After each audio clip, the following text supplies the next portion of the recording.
And we're live. What's up, Ryan? What's going on, Dustin? Hey, everybody. This is DadBall. This is actually, believe it or not, this is our first show that's going on YouTube, Dustin. So don't do anything stupid. I'll try my best, man. No promises. Oh man. So for those of you that are not used to our podcast, or this is your first time listening, DadBall is just two dudes that love football and love their kids. And we talk about football, we talk about fatherhood, ups and downs, challenges, things we go through. We really want to try to leave you guys encouraged by the end of this. And the idea kind of started when Dustin and I realized, man, we live some really, really busy lives, and trying to balance everything in our life, plus keep a hobby, somewhat of an interest alive is tough, man. Keeping up with sports can be a little bit tough when you're super busy, but that's where you got to make sacrifices. And for us, sports comes, there's Jesus, there's our family, there is our job, and then I think it's fair to say sports comes right there after that for the most part. Yeah, I'd probably There's a lot throw of probably throw friends in there somewhere, well, but okay, yeah.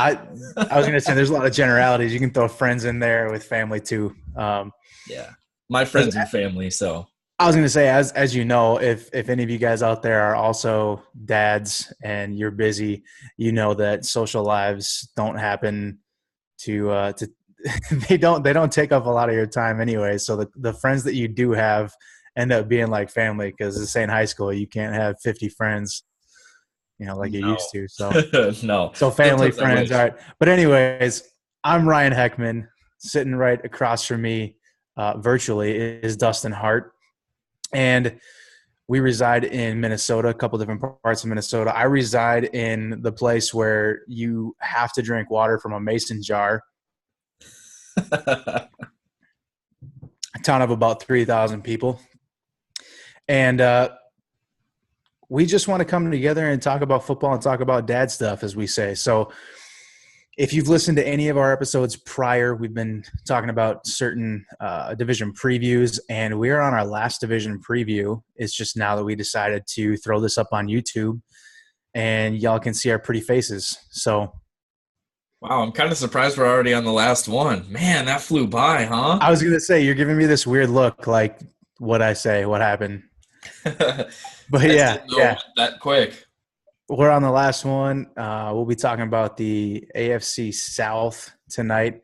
But first, we want to start something new with you guys. And growing up, I was very familiar with having family dinners, and my dad started something, when we would talk about our day at school, or if it was a summer, what we did with our friends that day or whatever. And he'd always say, give us a high and give us a low. So what we have for you is a high and a low of our last week of being a dad. We're not going to talk about work, not going to talk about the Cubs getting their butts kicked right now, because that would definitely be a low. We're not going to talk about anything except for our lives as a dad to start the show. Then we'll get into football. So, Dustin, give me your high. We'll start on a positive note. Man, my high. You know what? Actually, it's kind of a small thing to a lot of people, I think, but finding good childcare is like, man, it's a headache. And by the way, it is very expensive. I mean, I spend like a mortgage to send my kid to preschool. Okay. Dude, it's insane. It's nuts. But she actually started a new preschool this week, and they're going to do a much, much better job. It's more expensive, of course, Yeah. but they're going to do a much better job. So I can rest easy knowing that she's taken care of. I don't have to worry about it. They're going to do a good job with her. So that was definitely my win, my dad win this week for sure. And that's good, man, because, you know, if you're a good dad, you're protective, and you're skeptical about a lot of different things, and putting your kids in the hands of somebody else can be kind of scary at first. So if you feel good about that and you're confident about that, that's a positive, man. That's definitely a win. If you feel good about the people that you're putting your daughter with. So very cool. My high, um, eh, if you guys don't know, I have a 3.5-year-old boy, Malachi, and a 7-month-old daughter, Addison. And just over the last week or so, Malachi has started singing a song that his mom kind of made up for Addison to kind of sing her to sleep. But Malachi is using his name instead of mommy's name. And at the end, it goes, "Mommy loves you." And so Malachi has started singing it. And at the end, he says, "Malachi loves you." And he's been singing it to Addison. And when he sings it to Addison, Addison's eyes are just glued to him. And she coos and caws and smiles. And man, as a dad, it just melts your heart. So he's done that a couple times over the last week for the first time. And man, it's incredible to see. It's just amazing to see. And I can't wait to show them this video 15 years from now when they hate each other's guts as teenagers. So ain't that the truth? But man, yeah, that melts your heart. Like just when kids go out of their way, when it's not prompted and they just do something sweet for those around them, it's just like, oh my gosh, I love you so much. I totally get it. So going into my low, man, my low was actually yesterday. So I went and, helped a colleague of mine move because she doesn't really have a whole lot of people to help her move. So I stepped up. Good man. Went and helped her move. And I decided, you know what? I want to do something fun with Leighton today. She starts her new school tomorrow. Let's just go have some fun. So we hit up the Mall of America. And on a weekend? Yeah, for Haley and I, it's not really a big deal because, I used to work 3 jobs there before, like at one time. And so to me, it's just like, whatever, it's my neighborhood mall. But most people hate Mall of America on the weekend. But anyway, so, we take her around and we do all this stuff. And, she was probably just tired, but she was being a giant brat. And we walked by the Build-A-Bear shop, okay? Uh-oh.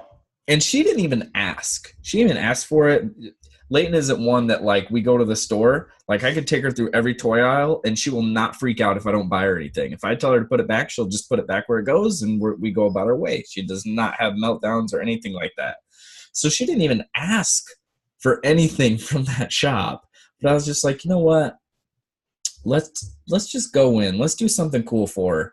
Let's get her a Build-A-Bear. It's a cool experience. It's not that expensive until you get to the clothes. The clothes and all that crap. I mean, that's where they make. Yeah. Which, by the way, did you see all that stuff, all that hoopla about the pay your age or whatever? Like people stayed in line for 7 hours with their kid. Their kid is 4 years old, and so they get to go in and they buy a Build-A-Bear for $4.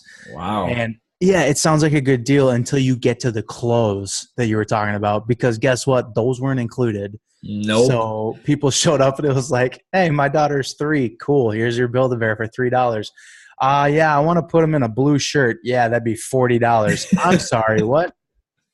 Yeah, that's exactly how it goes. So you going in there fully aware that you're going to pay full price, that in itself should be a low, and you're just sucking it up I'm going to do this. I'm going to take one on the chin. I'm going to do this. I'm saying. So we go in, we get it for her. The whole time she's acting like a freaking jerk. We get to the front of the line and we pay for it. And then I don't even remember what happened, but something happened and she hit Haley, which she never hits. And I'm just like, oh, are you freaking kidding me? I just stood in this line for an hour to get you this stupid Elsa teddy bear that sings Let It Go, which makes me want to blow my brains out anyway.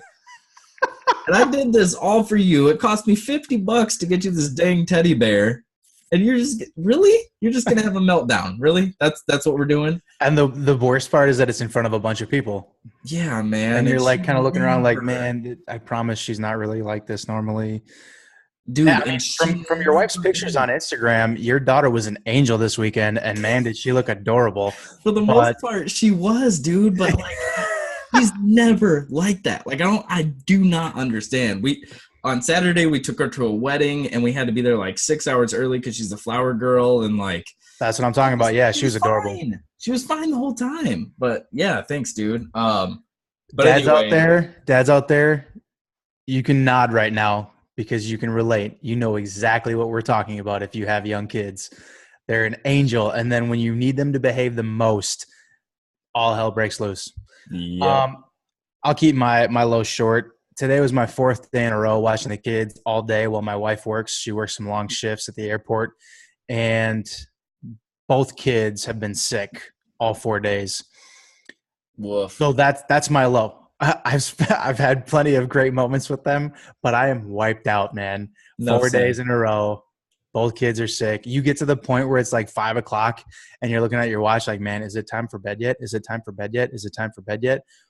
There is no slower hour or two in my life, in my entire life, than that last hour or two before they go to bed. And I'm finally like, and then you're doing the whole game where you're sitting there and you're like, are they asleep? Are they asleep? Can I watch Netflix? Can I go get a snack? Or am I going to have to put it down?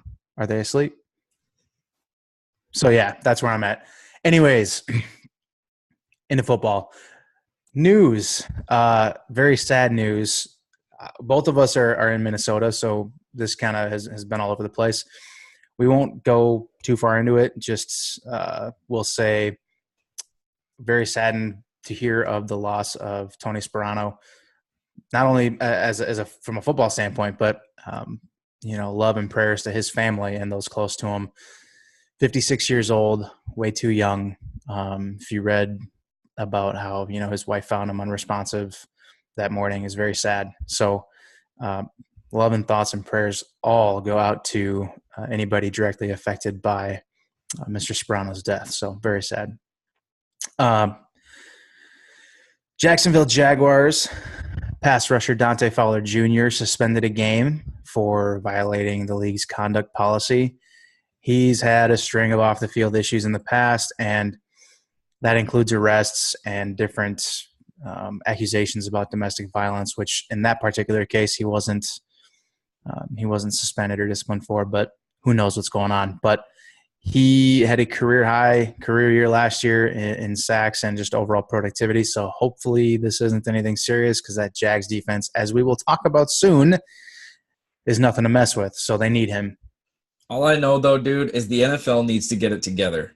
Yep. Like, I get it. The current CBA, Goodell has all the power. Totally get it. Whatever. But the NFL needs to get it together, because their image is really starting to get tarnished by this. And people are going to watch football no matter what happens. Totally get it.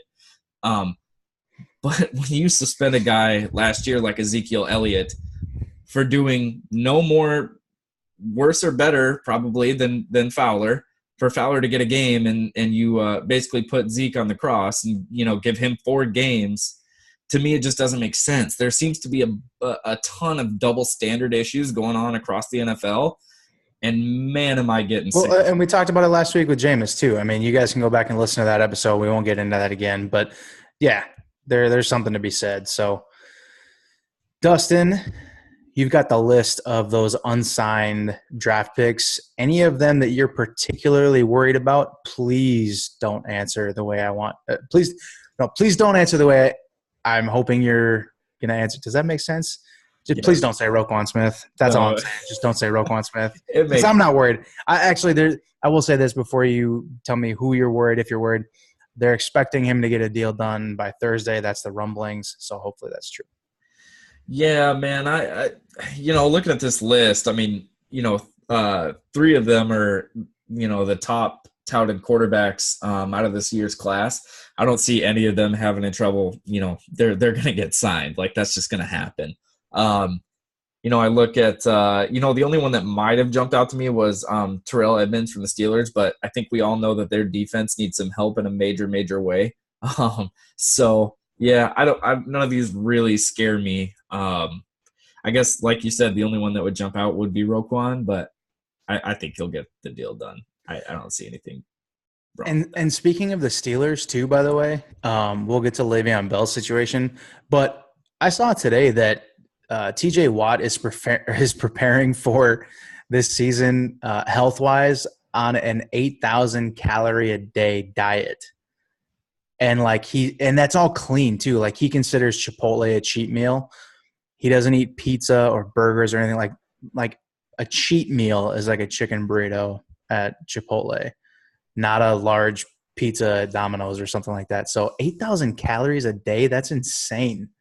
Dude, the Watt brothers are like freaking Greek gods. Like, we'll touch on the Texans a little bit, but I saw a photo of JJ Watt on Instagram. I was just gonna say that, dude. Holy cow! Goodness, Comeback season. Looks like a bear. dude, he's a monster. So big, it's insane. And if you've listened to our podcast before, I have a few favorite players outside of my team. I think J.J. Watt might be my favorite player in the NFL. Like, I just love everything that dude's about. And also, if he's not one of your favorite players, are you even a football fan? right? How do you not love that guy? He puts it all together. I mean, he's just a great dude on and off the field. Off the field, yeah. He's got the most entertaining trash talk. If you haven't listened to a sound effects episode of JJ Watt, do yourself a favor and go do that. And by the way, he was talking mad trash on one of those episodes to my Saints, and I still laughed. Like, the dude is just hilarious. His work ethic is second to none. I love that guy. I love him. So I hope he has a great comeback season, but we'll jam on that. We digress. Le'Veon Bell and the Steelers couldn't reach an extension. He did tweet out, though, a little statement saying that this is going to be his best year yet. However, sources close to him, such as his agent, say this is his last year as a Steeler. So next year, it'll be interesting to see where he winds up. I hope it's not in the NFC North. I can only hope and pray that it's not in the NFC North. So, yeah, we'll just say that. But Le'Veon Bell, man, I've heard a lot of stuff, too, about if the Steelers know that he's not going to come back next year, if he's gone after this year, that they might just choose to ride him and, like, wear him out. And I think – I don't know. I have mixed feelings about that. I mean, you want to win as an organization, but you don't want to give him the money that he's deserved for the last couple of years. I don't know. Maybe he can handle it. Maybe he can handle all the touches. I don't know. But it's the same thing that happened with DeMarco Murray in Dallas, right? They just ran him into the ground at the end of his contract, and he was never the same since. So he had the one good year as a Titan, but, yeah, he kind of looked done after that. Yeah. Yeah, but all right. Le'Veon will put up numbers. He wants that contract, man. Oh, yeah. I'm not worried about him. AFC South preview. Dustin, kick it off. Who do you have finishing in first place? I'd actually be shocked, Ryan, if we didn't agree wholeheartedly on the AFC South. You shot me your list before this, and yours had Houston finishing at the top, and I think I'd have to agree with that. I just think, man, their team is super complete if they can all stay healthy, right? That's the big if. Yeah, and I mean, you could say that about every team in football, whatever, but the Texans have had so many crazy injuries happening over the last couple of years. JJ hasn't been able to stay healthy. I mean, it's sad to watch. So if you can get a guy like JJ Watt, Whitney Merciless, Jadeveon Clowney, if they can start putting all that together, plus they added your boy, the Honey Badger. They added him to that. I don't know how the Cardinals let him. Like, how do you cut a guy like that? I've talked about this before, but it's unbelievable. It's unbelievable. Yeah, man. So that defense is going to be, if they stay healthy, that defense is one of the best in the league for sure. They're solid, top to bottom. I also know you really like Deshaun Watson. I was a fan of him last year. I had him on the fantasy squad. Again, it's just the health. But because this team is not very deep. If they don't have their health, yeah, it's a wrap. You saw what Watson did in a 6-game sample. I mean, we talk about fantasy a lot because we love doing fantasy football, but he was the top scoring quarterback for fantasy in those 6 games. I mean, small sample size, yes, but guess what? A small sample size made Jimmy Garoppolo the highest paid player in NFL history for a moment. So forget sample size. Deshaun Watson can ball. The only thing I don't like about Deshaun Watson is all the people that want to talk about him versus Trubisky. So let's shut up and move on. I hear you, man. DeAndre Hopkins, I think, is going to continue to be a playmaker in that offense. He's second best receiver in the game. Yeah. I don't care what anybody says. Sorry, you can say Odell, you can say Julio, whatever.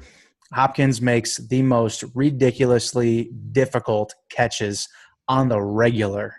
Regular. Yeah, and now that he has a good quarterback throwing him the ball, I mean, people forget, like, he was doing all that stuff with freaking Tom Savage and Osweiler, like Brian Hoyer, TJ Yates. Yeah. who's the one dude who's a hothead? Why can't I think of him? Ryan Mallett. I mean, the Texans, the last few years they've gone through, a ton of quarterbacks as well. So for Hopkins to be doing it with nothing stable at the quarterback position is impressive. Yeah, Deshaun was that missing piece for sure. And then the only other thing I'll touch on is, and I'm interested to see, how the running back position shakes out. Lamar Miller, he had a lot of high expectations coming into last year. When he exited Miami, everybody was like, oh, he's going to get that shot. He's going to get all the workload that he needs, and he's just going to explode. Don't get me wrong, Lamar Miller's been solid, but I'd kind of be shocked if Deontay Foreman didn't lead that backfield. And that's going to be the tough thing too, is because Foreman right now, is he going to start the year on the PUP list? If so, he's not going to play till week 7? Something like that, yeah. The first 6 weeks? Yeah. Yep. So at that point, if he's not ready from that Achilles injury, he might not really have his true shot until next year. I don't know. Maybe he gets hot when he comes back if he plays, week 7, week 8. But Lamar Miller, I think you saw it last year. He was actually a serviceable back with Deshaun Watson in the game, just because of what Watson brings to the table with his, it's a totally different dimension. When you have a running quarterback in there, he can make an average running back very good. And I don't want to call Lamar Miller average, because I do think he's a good running back, but he needs to be surrounded by other pieces. He's not a guy like a Jordan Howard or an Ezekiel Elliott that can run against stacked boxes and still get you 100-yard games. It's not going to happen. No, he's not a home run hitter, man. He is serviceable steady. Back. He is steady, and I think with Watson in the game, that offense is going to be stellar, man. Health, you said it. Health is huge, man. Is Watson healthy? Is he coming back the same? Will Fuller has struggled with injuries his whole year, but when Will Fuller's healthy, that dude is a home run waiting to happen every single play. Notre Dame, baby. How many games did he have not double-digit touchdowns? That would be stupid. How many games did he have 2 touchdowns in last year? Like some ridiculous, like 4 out of 5 of Watson's games or something like that. Yeah. All I know is that if you and I were playing Justin in fantasy, we were screwed because he had Will Fuller and he had Antonio Brown. Yeah. Man, that team was nothing to play with those weeks. But like you said, health on the defense, yeah. Those 3 guys up front rushing the passer have all historically struggled with some kind of injuries. So if they're healthy, if you have all 3 of those guys on the field rushing the passer, yeah, good luck. And their only other call out too, a guy that's been reported to be surprising and flashing for that team is a cornerback position, which I think is something that they've kind of lacked in a little bit since Bouye went to the Jags, and we'll talk about that. But Aaron Colvin is apparently opening eyes and putting up eyebrows over there. So we'll continue to watch for that. But yeah, man, if their defense stays healthy, they got a shot to be one of the best in the league for sure. Yep. And with that said, a lot of people are picking these Jacksonville Jaguars to win the division again. And while I don't think it's going to be an enormous step back, we don't even have to talk about their defense. You mentioned Bouye. They've got Bouye and Ramsey, the best secondary in football. Yeah, I don't even think that's debatable. Even their safeties, you got Church and I'm drawing a blank here, but their secondary is second to none. So looking at their defense, their pass rush is phenomenal. Linebacking corps is phenomenal. Their defense is great. It's stacked. The questions revolve around the offense. Is Blake Bortles going to continue to play steady football? I'm not on the train that calls Blake Bortles a bad quarterback. I don't think he's a bad quarterback. I really don't. I think he's okay. I think he's almost like a Jay Cutler. Well, he'll have some games where you're like, did he just do that? Like 350 yards and 4 touchdowns. You're like, what? What's he'll flash. Blake Bortles? And then, he'll have a 4 interception game or something ridiculous like that. So he's had good games in the past. He's a decent quarterback. The question for me outside of Bortles offensively is who's he throwing the ball to? You know, they lost Allen Robinson. They lost Allen Hurns. They cut Allen Hurns. Allen Robinson left via free agency. Obviously, we all know where he went. But who's your number one? You got Dante Moncrief, Marquise Lee. Can't stay healthy. Kiki Kuti and Dede Westbrook and Keelan Cole and all those, guys who at times last year caught a nice long pass, long touchdown, and they were one of the few guys that you might think about picking up off the waiver wire here or there, but I don't think they have a true number one. They might just have a bunch of 2s and 3s on their team. And Leonard Fournette, meanwhile, is great, but his history of ankle injuries worries me, and the amount of carries that they might end up giving him kind of scares me a little bit. So is he going to stay healthy? The questions about the Jags are all on the offense, man. Their defense might slip up here or there. Every great defense has a bad showing, but that defense is going to be stout. I'm not worried. The questions for me revolve around the offense. I do think that they will do enough, though. That defense is going to do enough where they might only have to score 15 to 18 points a game, most games, in order to come away with a win. So I've got them finishing second. Yeah, I could see that. I take them second too. I think their division isn't a cakewalk, but it's also not that tough either. It's kind of weird, isn't it, this division, looking at it? Yeah. Because there's potential for every one of these teams to be competitive and intriguing. Yeah, I don't know. I mean, with that defense, though, this might be the year that the Patriots fall. Like, that defense is no joke. Like, they're solid. So we'll see if that offense can take a step forward. I think Moncrief's good. I think he's a solid guy. I don't think he's a number one receiver in the NFL. No. Indy kept waiting on Moncrief, and he just couldn't stay healthy ever. He never got healthy. So I think that's kind of the theme of this division is which team can stay the most healthy, right? Yeah. Now, like I said, this division is super interesting, and I've got the Titans finishing third.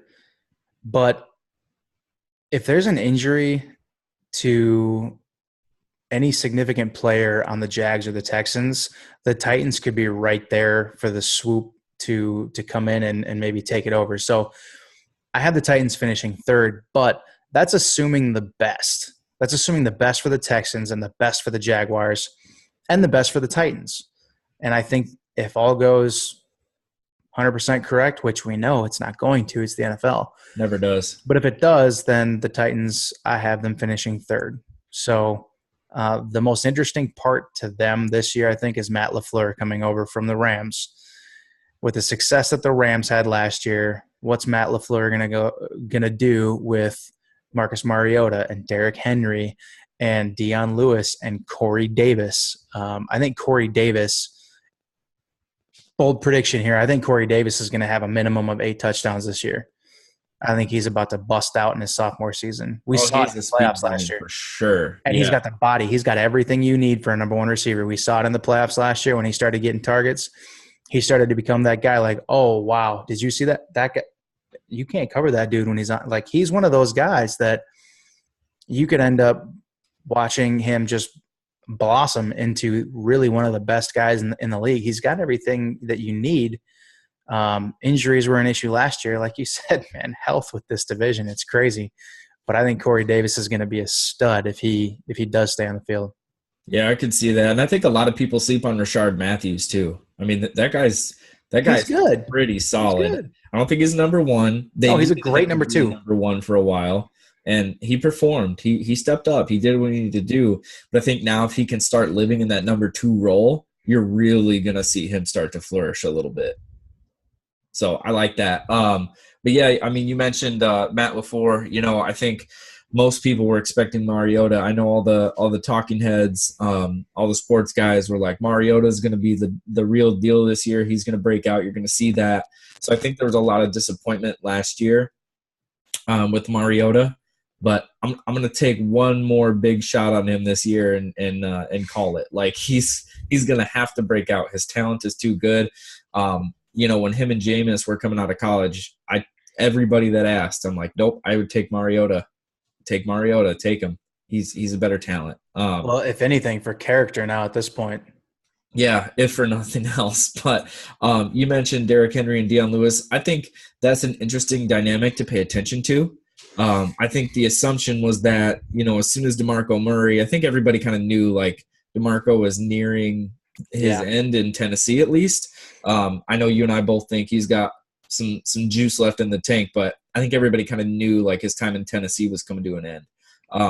And I think the assumption there was, okay, cool. Now we can let Derrick Henry break out of his shell because that dude is the real deal. But then you see him bring in a guy like Deion Lewis. And I really just think that's going to be a split backfield again. I think we're going to see almost exactly what we saw between Derrick Henry and DeMarco Murray with Derrick Henry and Deion Lewis. Deion Lewis is a phenomenal talent. I think people forget, and running backs often get lost in the Patriot system because there's just not as much of a premium and they rotate them so frequently.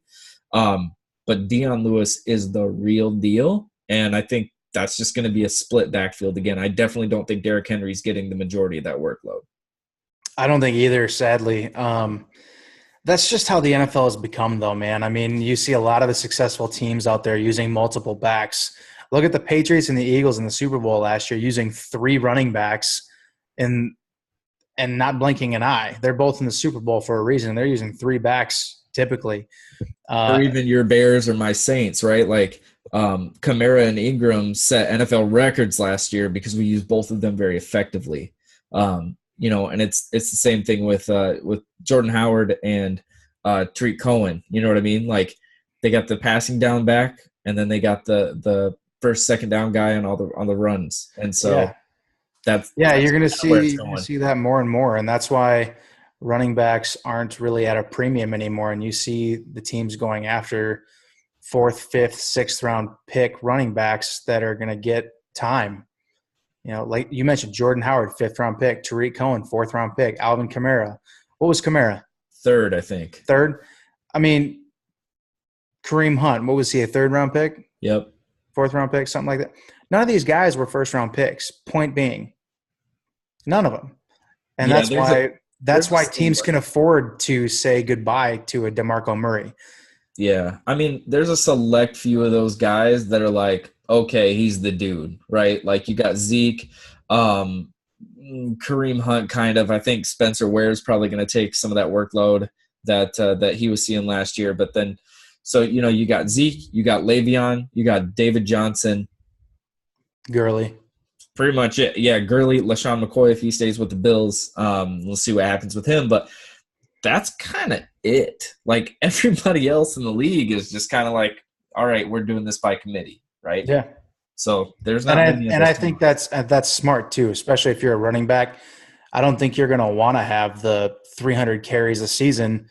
If you want to play more than 4 or 5 good years in your prime, you will accept the fact that you're going to have other guys taking some touches away from you.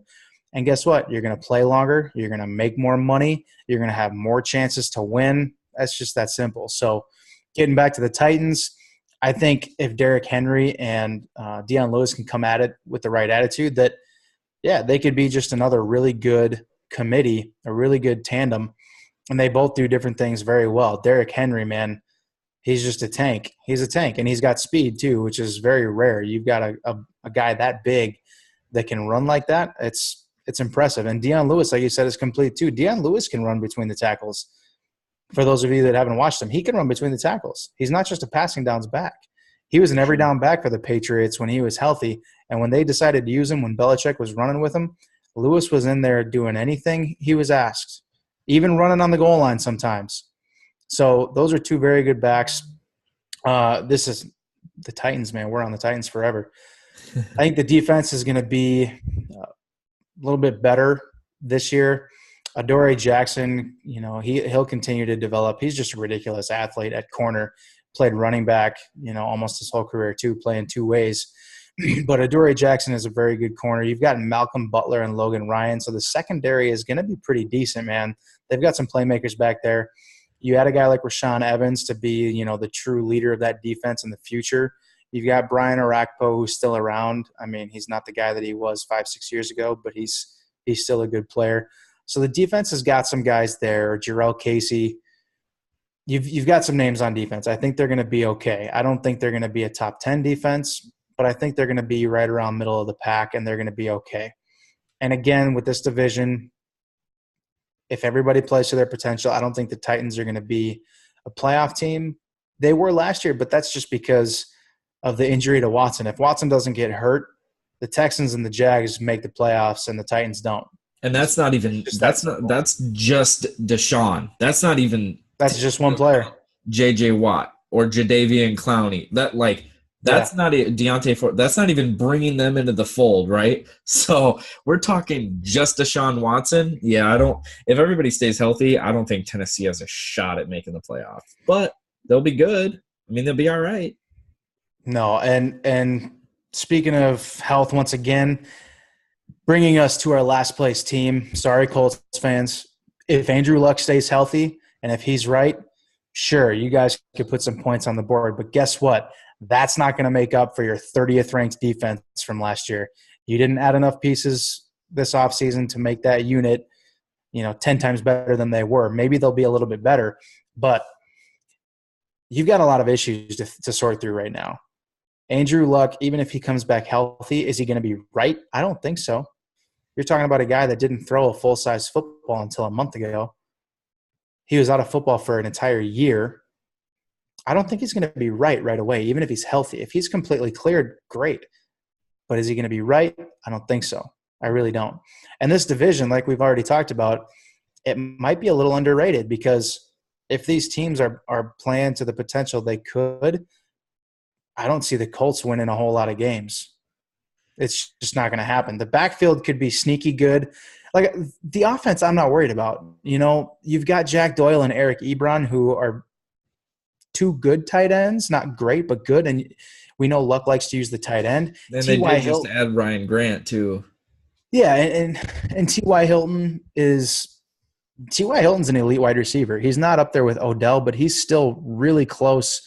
I'd put him top 12 overall if Andrew Luck is healthy. Talent-wise, he's great, but he needs a capable quarterback. He can't do it all on his own. So if Luck's healthy, draft T.Y. Hilton. The offense is going to score points if Luck is healthy and if he's, even partially back to the old Andrew Luck. But the defense, man, the defense is atrocious. Name me one player on the Colts defense. Malik Hooker. Yeah, that's their best player. He's the only guy. And they got rid of Jonathan Hankins, who, by the way, still isn't signed. I don't know why. I wanted the Bears to go after him to get some help up front. But Jonathan Hankins is coming off of a really good season against the run. And if he's your only guy who can stuff the run and you cut him midway through a contract, I don't understand. But there's got to be something there if he's still not signed that we don't know about. But I don't feel as bad for anyone in the NFL as I do for Andrew Luck. I really don't. It's so sad to see. Like, not only the injuries, but the way that this organization is being run.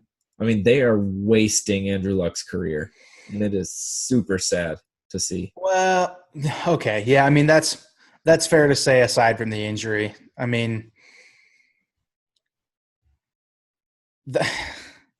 it's so tough because when Luck's healthy, you look at the team, and he's never had an elite offensive line. He's never had an elite defense. I mean, if you at least just get him a good offensive line and a good defense, like maybe a top 17 defense, you could be looking at a playoff team, a year and a half ago or 2.5 years ago. Look at what Case freaking Keenum did in Minnesota.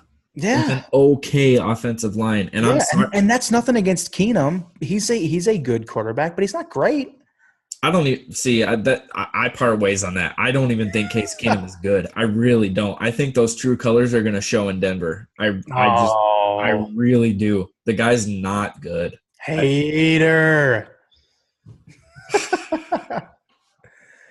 Part of it is probably my bitterness, but it was also just hearing all the Yeah, Vikings we're talking fans. to a Saints fan here, guys. I But it mean, was, listen, but I watched. Listen, like we hang out with family on Sundays, they so won I an ESPY, okay? Shut up. listen, I watched almost every Vikings game last year, and listening to all these Vikings fans talk about how good Case Keenum is made me want to pull my freaking hair out. That's He Vikings fans, though, underthrows man. almost every freaking route. And it's We're like, around Vikings fans all the time. Every year is their year until they start to fall apart, which they didn't last year, but Vikings always fall apart some way along the season, and then the fans are like, "Oh, we suck." Well, like 3 weeks ago you told me you were going to the bowl, man. So what's up? dude, it is so It's Vikings frustrating. fans, man. It's like, you guys do understand that just because the receiver caught the ball doesn't mean it was thrown well. Like, we understand that, right? Like, that's just basics of football. Just because a receiver ran a good route and caught a ball doesn't mean it was well thrown. A Vikings fan, that was amazing, and it was a miracle because y'all had a good safety miss the 4th tackle he had missed all season long. And he was a rookie. Let me tell you something. He missed 4 tackles all season. I had lunch with Marcus Sherrills 2 weeks ago. I had lunch with Marcus Sherrills. If you don't know who Marcus Sherrills is, he's the kick returner for the Minnesota Vikings. You didn't wear your Saints hat, did you? No, but we did talk about it a little bit. But I said, tell me that ball wasn't thrown in the wrong spot. Don't tell me what he said. You're gonna throw him under. You're gonna throw him under the bus. Don't throw Marcus under the bus, man. Listen, don't do that to him. All I'm saying is, for that game, where the game was at, that ball should have been thrown to the outside so Diggs had a shot at getting out of bounds and stopping the clock. So it was an accident to begin with. That's all I'm gonna say. That's all I'm gonna say. We can move on. But he's not bitter. He's not bitter. Don't worry. Not at all. All right. That's the AFC South, guys, with a little extra thrown in. Now we're going to get to our dad stuff, as we like to say. And tonight we're going to be talking about father and kid traditions. Normally you like to, a lot of the times you hear father and son traditions. You don't normally hear father and daughter traditions. You look up online, all the father and whatever. It's father and son, father and son, father and son. Well, guess what? Both of us have daughters. Mine's only 7 months old. Dustin's is 3. I've got a 3.5-year-old son. So Dustin's going to take the portion for daddy-daughter dates and traditions. But we're going to talk a little bit about traditions. And you guys, as dads out there, you've got to start these early. Now, let me start this off by saying this week kind of worked out where I'm going on Wednesday down for a couple days to Bears camp. And I'm just going alone. At first I was going to go with my pops and my son, but it didn't work out. The place we were staying, a lot of different things didn't work out. But it kind of actually was an accident now that my son's sick, so he wouldn't have been able to go anyways. But we were going to start that tradition this year. Turns out we'll have to start it next year, which is fine. He might not really enjoy it as a 3-year-old anyways. But traditions with your family and particularly with your kids are important because some of my best memories now as an adult are from when I was a kid with my dad doing certain things that we love to do. And he made it a point. He always made it a point to take me out somewhere or to play catch or to go to a certain restaurant or to go get a certain kind of, ice cream on this day. Or, they're all different kinds of things. But point is, as a dad, you should start these traditions early and make it something that both of you guys like and that you will remember. So with that said, Dustin, what do you got for me in terms of, I don't know, did you break it up similarly that I did? Yeah, it's kind of tough with Leighton being 3. We haven't had a chance to establish too many traditions yet. At least something that we do like on a weekly basis or yearly or monthly or anything like that. We definitely have our moments where, and that's okay. That's okay. Cause these are like things that we're going to start doing too, because our kids, don't get me wrong. I'm not saying like, hey, your son's 3. I need you to take him to Universal Studios and ride him on the Dueling Dragons roller coaster. No, he'll never want to go back. So Right. don't do that. And also, he'll probably not remember that kind of thing. No. So don't blow your thousands. No, but we do regular things. Just like on a daily basis, I try to do with her. Just things that I think dads should do with their daughters. Right. At the end of the day, when Leighton's grown up or when she's in high school and all these hormones are running around, whatever. At the end of the day, I just want her to know her worth, right, and who she is and what a healthy relationship is supposed to look like, because I want to be that example for her. And so whether it's just stopping and taking 5 minutes out of my day to make sure I just pick her up and dance with her, and tell her how much I love her all the time, right? Like that's just a thing that happens from dad. No matter what, I just dote on her and I want her to have the most self-confidence ever. But as far as like weekly traditions or monthly or anything like that, we don't really have anything established. So this is actually kind of an interesting topic for me to touch on, because I have been thinking about that lately a lot too. Outside of, our weekly like ice cream trips and stuff like that. One thing and that's it right there. Yeah. I mean, don't be too hard on yourself, man. Oh, for sure. I know you got stuff that you do regularly. Yeah. And I mean, I would say the most regular thing we probably do is I'm a little weird. I actually really enjoy grocery shopping. Like, it's like this weird thing for me. I don't know why, but I love grocery shopping. Most people don't tell me you do it hungry though. Most of the time I try not to. That's awful. But that's actually part of it is, I don't do it every time because, listen, my kid is not about to be like rocking Coach bags when she's 12 or anything crazy like that. I don't care how much money we have. But every now and again when we go to Target to grab groceries, I'll take her through the Starbucks line and I'll get her a special little whatever that's not coffee. I do not give my 3-year-old caffeine. Don't do it, people. So I'll get her like her own special little lemonade or whatever, like one of those little cake pop things or whatever. Like, that's just something that we do, and we don't do it every time because I'm not about to have a kid that gets Starbucks every time we go to the store. But not to mention like a $16 cake pop. My goodness, come on. Right. I'm really interested to dive in a little bit on this because we don't have a whole lot of stuff established, and I'd really like to jump into that. So what do you want to do? Like, because I started writing these down and I'm like, man, when my son gets a little bit older, I'm going to start doing things like I want to take him to a sporting event every year, and maybe it's a different stadium. Maybe we go watch the Cubs play like at a different stadium every year, or we go watch the Bears play at a different stadium every year. That'd be a little bit more expensive. I wrote down fishing and camping for other dads because that's not me at all. If you know me, I hate the outdoors. No, I'm just okay. Well, I'll go outside and play catch. I'll go outside and shoot hoops. I'll go outside. But man, hunting and fishing and camping and stuff like that, that's my wife. And babe, I know you'll watch this. I'm sorry. I really am. That's not my jam either. I wish I could be that man. No, I'm just kidding. But no, I'm not a big outdoorsy guy, but I also wrote down like a road trip to a theme park. Man, some of my best memories as a kid were going to different theme parks with my dad. That was so much fun. Even when they're young right now, dude, you know what you could do? We could do this together, man. Next time Paw Patrol Live goes on the road, we got to do that, man. The kids love it. We got to make it happen. Paw Patrol Live, let's do it. Or on ice or something, whatever they got going on. I don't know. We also have the Minnesota State Fair, which is like – Yes. Listen, I'm so glad you brought that up because I was going to say that too. If you don't live in Minnesota, it is worth a trip to go to the Minnesota State Fair. It is like the second largest in the country, right? Next to Texas. Yep. Yeah. And it's incredible. It's amazing. Every minute. Yes, that is definitely a tradition my wife grew up with. I didn't grow up going to the State Fair every year. It wasn't like a big thing for whatever reason. I don't know. But my wife did.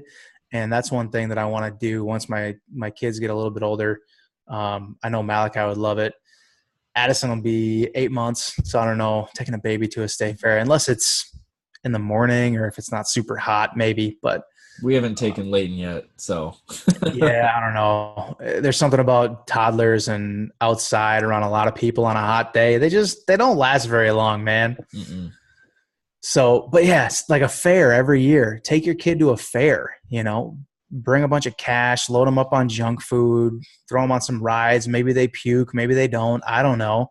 Make a day out of it, play some games, win a teddy bear, win a basketball, whatever you want to do. Fairs are fun. That's a good idea. So like annual traditions like that, figure them out and put them on the calendar, and don't let anything get in the way of it. Make it happen every year. Again, if you're out there and you got kids young like ours, like 3-4 years old, it's going to be tough to do, annual traditions like that. But maybe you start small and you do something like a Christmas tradition every year. You do something specific for Christmas every year, or something specific for, 4th of July or Thanksgiving. One thing that Carissa, my wife, wants to do is start every year, either around whether it's Christmas or Thanksgiving, probably more so Christmas, is take our kids to a store, and if it's Christmas, have them pick out a few toys for boys and girls, and then give them away to kids that aren't going to get toys for Christmas. And the other thing is around Thanksgiving, take the kids to the store and have them help you pick out a turkey and beans and stuffing and bread and all the extra stuff, and put it in the cart and give it to a family that needs it. That actually just sparked something for me. As a family, one thing that we've been doing the last few years for Christmas time is we'll just go to like a Walmart or a Target or whatever, and we'll go to the cash register and we'll just buy like, $5 to $10, $20 gift cards, and then we'll just let whatever happen, right? We'll walk through the store, we'll go to the toy aisles, right? And you got to be careful because you don't want to judge, right? Like you don't want to judge a book by its cover. Ryan and I operate on trying to just let this thing called the Lord move us, and just kind of lead that out a little bit. But we did that the last few years, and man, we went to Walmart one year, and we were just handing out gift cards to families that were in the toy aisles looking like they really needed it. And sometimes you can even overhear husbands and wives talking like, I don't think we can afford it. Like that's too much, yada, yada, yada. And they're looking at stuff that's like not even that expensive. Right. So then to be able to just walk up to them and say, hey guys, I just feel led to give you this gift. Right. And then you give them a gift card. And I've had people cry, like legit, like ugly girl breakdown, cry in the middle of a Walmart or a Target, because you just never know what you're doing for a family, right? So instilling that, I mentioned, I'm so blessed that I can take my daughter into Build-A-Bear and just let her get one just for the heck of it, right? A lot of people in our world just don't have the ability or the opportunity to do that. And so to teach her like, hey, yeah, I know dad and mom give you a lot, but not everybody has it as easy as you. And so as much as mom and I give you, you need to be always giving back. Right. So there you go. There we go. We have a Christmas tradition to carry on. There you go. Yeah. And it's cool because I grew up, my dad's been a pastor for years, and my parents lived in the inner city Chicago for a while. And I remember as a little kid always going back to the inner city, and he and his church and his youth group would always go every year, a couple times a year actually, to a soup kitchen, and basically like a homeless shelter, another word. And as a kid, I didn't know how to cook. I couldn't really do much, but my dad would have me sit right in front of a dish of food and just with a spoon, and put it on people's plates. And at first, as a little kid, I didn't really understand it. I kind of looking around at all these people like, why do they look so different? They're dirty and they don't have clothes on. Some of them don't have clothes. Like what, and as a kid, I didn't understand. But then as I got a little bit older, I started to realize what was going on. And then watching my dad, look around and seeing him talk to all these people and smile and laugh and pray for them and just give, really, I think, is one of the biggest reasons why I love doing that stuff today. And if there's one thing that I want to instill into Malachi and Addison, it is to be a servant and to give. And so to start a tradition every year, once a year, twice a year, whatever it is, whatever holiday, and to be able to give to people that need it, And don't get me wrong. I mean, I don't make $100,000 a year. I don't make a ton of money. I struggle financially just like every average guy in America does. Every average family has their financial struggles. We do too. And I still want to do that because I believe you reap what you sow. Yeah. And so if you do one thing every year consistently with your kids, it's something like that.